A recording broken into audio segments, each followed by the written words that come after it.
মই আৰু কি ক'ম মই আশাবাদী আছিলোঁ যে নমিনেশ্যন আমাকে মই পাই যাম ৰাজাটিলা উমৰপুৰৰ এই 30 বছৰৰ 35 বছৰৰ মই কৰ্মী হিচাপে মই পাই যাম।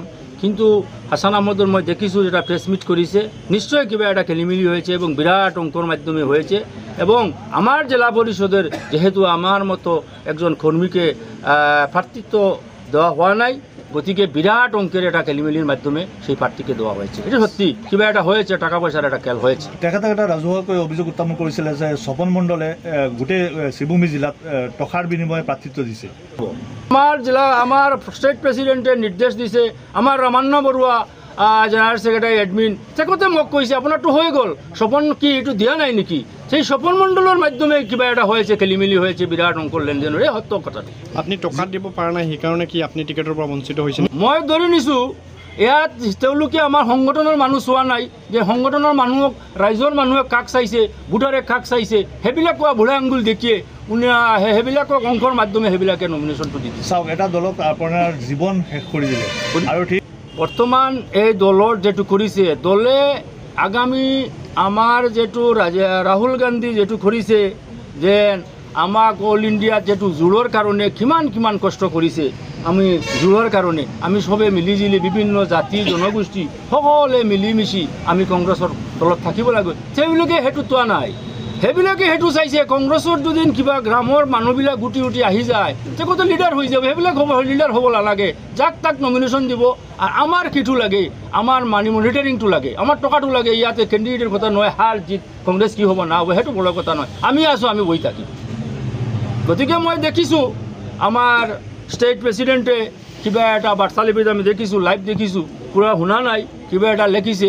কিন্তু আমাৰ ষ্টেট প্ৰেচিডেণ্টে তেওঁলোকে ভুল বাৰ্তা দিয়ে, তেওঁলোকে সেইবিলাক কৰিছে।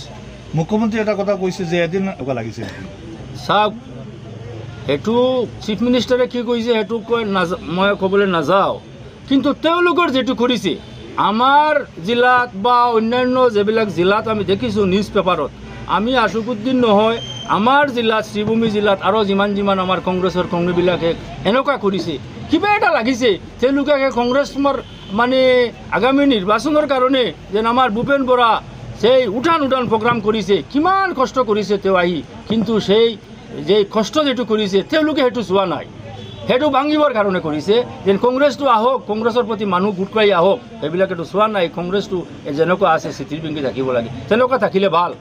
বৰ্তমানে আমি যেটো হাৰা পাইছোঁ, আমি কালি নমিনেশ্যন দিয়াৰ পিছত আমি গোটা এই 3 জিপিত আমি মহাকল, কনকলছ, ৰাংগাৰপাৰা, বৰতল আমি ঘূৰিছোঁ, আলেকাৰগুল, নয়াগ্ৰাম, দেওব পৰা নাই। আমি টেলিফোনৰ লগত পাতিছোঁ ৰাজাটিলা আৰু হৰিনগৰ জিপিত। আমি ভাল চাৰা পাইছোঁ, জাতি ধৰ্ম বৰ্ণ নিৰ্বিশেষে তেওঁলোকে আমাৰ যেটো প্ৰতীক চিহ্ন আমি 17 তাৰিখ পাম, সেই প্ৰতীক চিহ্ন বুট দিয়ে মোক জয়যুক্তি কৰিব, সেইটো মই মোটামুটি আশা পাইছোঁ তেওঁলোকৰ পৰা।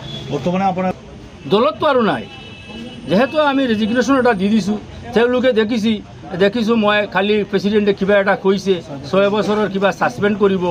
আমাৰ কথাটো হৈছে যদি তেখেতে কৈছে, যদি হয় তে আমাৰ হাইকমাণ্ড ডিষ্ট্ৰিক্ট আমাৰ প্ৰদেশ কংগ্ৰেছৰ সভাপতি তেখেতক পहिले ছাছপেণ্ড কৰিব লাগে। সেইটোৰ কাৰণে যিটো কেলেংকাৰী হৈছে, তেখেতে পहिले 6 বছৰৰ ছাছপেণ্ড কৰিব লাগে। সেই চুৰনমাৰ গলগলা তেওঁৰ মুখত এনেকুৱা কোৱাটো ভাল পোৱা নাই, সেইটো ভাল পোৱা নাই। মই এনেই ৰেজিগনেশ্যন দি দিছোঁ।